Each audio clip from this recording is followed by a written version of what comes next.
தெய்வத்தின் குரல் இரண்டாம் பாகம்.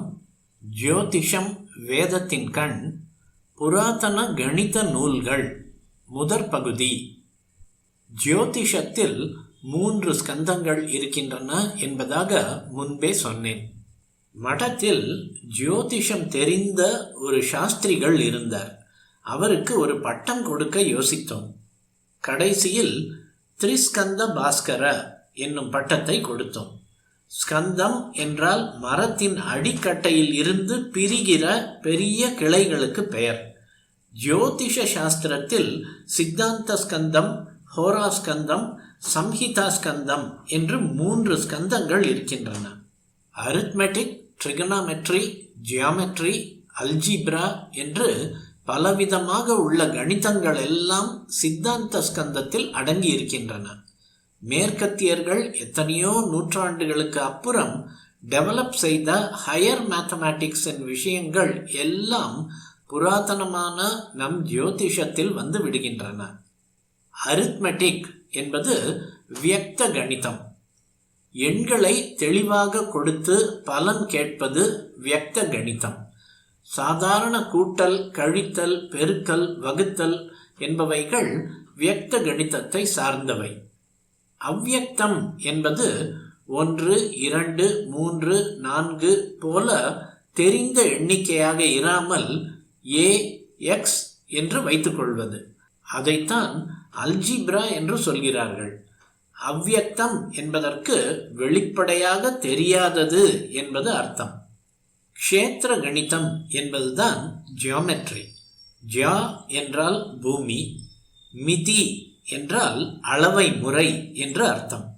யாக வேதி, யக்ஞ குண்டம் இவை எப்படி இருக்க வேண்டும் என்று அளவைகளை சொல்வதற்காகவே முதலில் ஏற்பட்ட ஜியோமிதி தான் இங்கிலீஷ் ஜியோமெட்ரி ஆயிருக்கிறது. ஜியோகிரபியில் வருவதும் இதே ஜியாதான். சமீகரணம் என்று ஒரு கணக்கு உண்டு.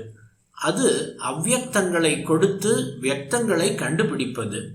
அவ்வியக்தமான எண்ணிக்கைகளின் கூட்டங்களை தனியாக கொடுத்து அவைகளை சமமாக செய்ய சொல்வது சமீகரணம். சமீகரணம் என்பதற்கு சமமாக பண்ணுதல் என்பது அர்த்தம். அதைத்தான் ஈக்குவேஷன் என்கிறார்கள். வேதத்தின் 6வது அங்கமாக இருக்கும் கல்ப சாஸ்திரத்துக்கு இதை பற்றி பிறகு சொல்வேன்.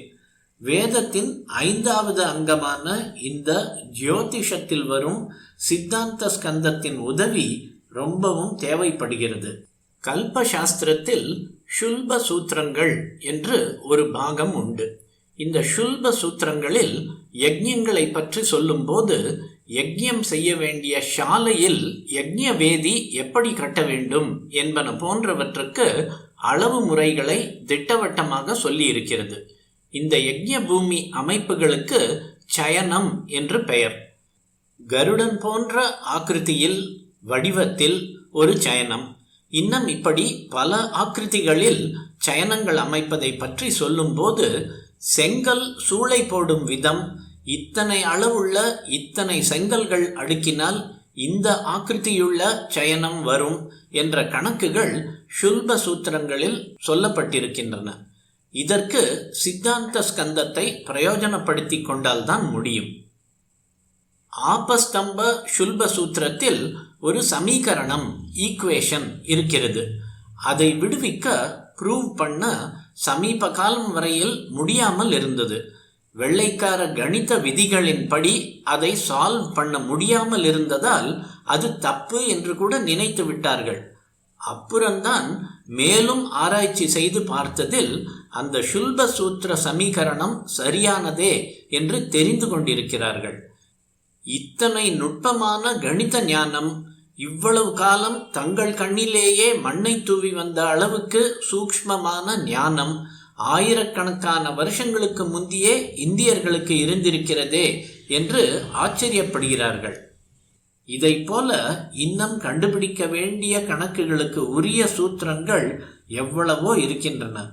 இந்த சமீகரணங்களும் அளவுகளும் சித்தாந்த ஸ்கந்தத்தின் உதவியால் நிரூபணம் செய்ய வேண்டியவை ஆகும். ரேகா கணிதம், குட்டகம், அங்கபாதம் என்றெல்லாம் பல வகை கணக்குகள் நம் சாஸ்திரத்தில் சொல்லப்படுகின்றன. அவ்யக்த கணிதத்திற்கு பீஜ கணிதம் என்றும் ஒரு பெயர் உண்டு.